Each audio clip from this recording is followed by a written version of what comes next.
Olá! Aqui na minha frente tem um BMW E46 e neste vídeo vou mostrar onde fica a bateria do carro.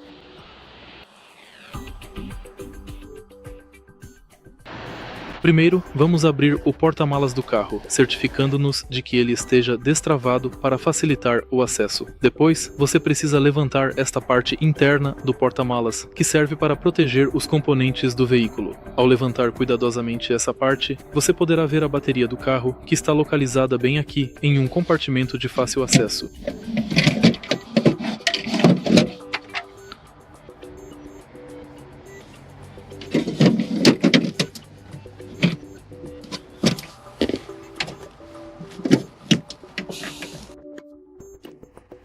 E é isso.